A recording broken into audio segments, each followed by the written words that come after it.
everyone, how's it going? It's that nerd Ryan here. I apologize for my voice, I am a little sick, so welcome to Illinois when the weather is very uncontrollable. It messes with everything.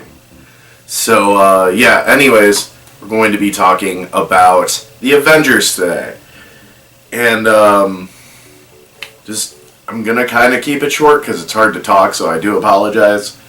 But this video is supposed to come out, so yeah.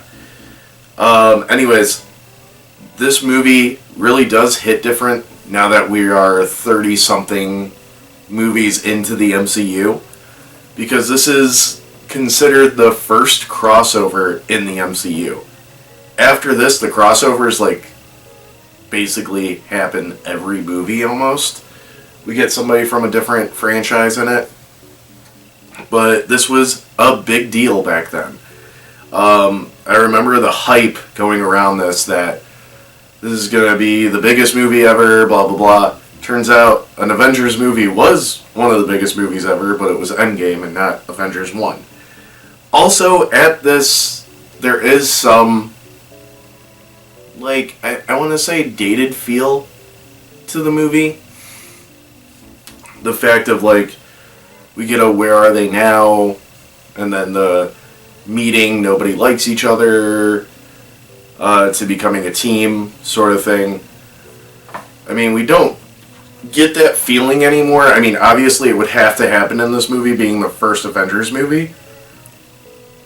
But really, we haven't gotten that feeling since Guardians of the Galaxy, which came out after this.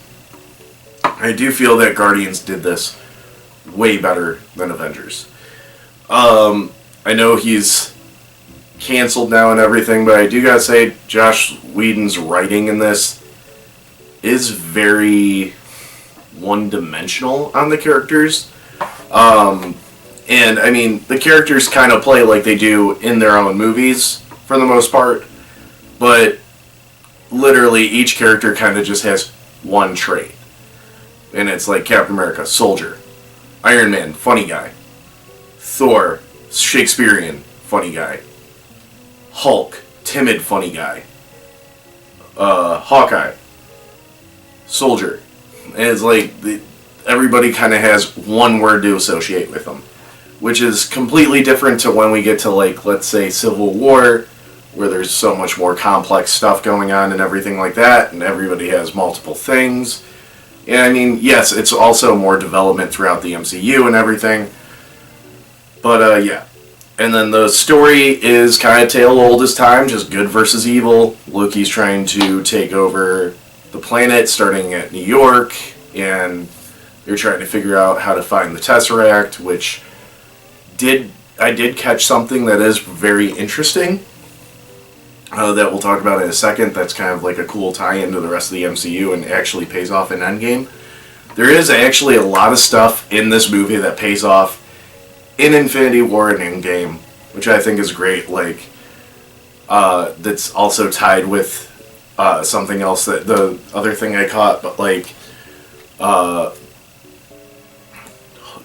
Bruce saying how, oh, so Hulk saved me for, some greater purpose. What would that be? The greater purpose was bringing everybody back in Endgame. But yeah, stuff like that, and then you got stuff like, the Scepter and the Tesseract giving off gamma radiation, which again, they're Infinity Stones, and he mentions in Endgame he's made for that. But yeah, a lot of the movie is kind of just set up for them meeting each other. It definitely did feel like this movie was trying to get ready for Phase 2 and Age of Ultron and stuff like that, where this was kind of just picking it up off the ground. Which is funny because, nostalgia classes, looking back, this movie coming out was the biggest thing. Everybody loved it. Everybody was excited.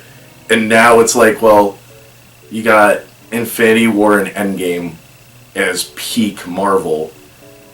And this movie is kind of forgotten. I mean, it's not fully forgotten like Age of Ultron's a forgotten movie.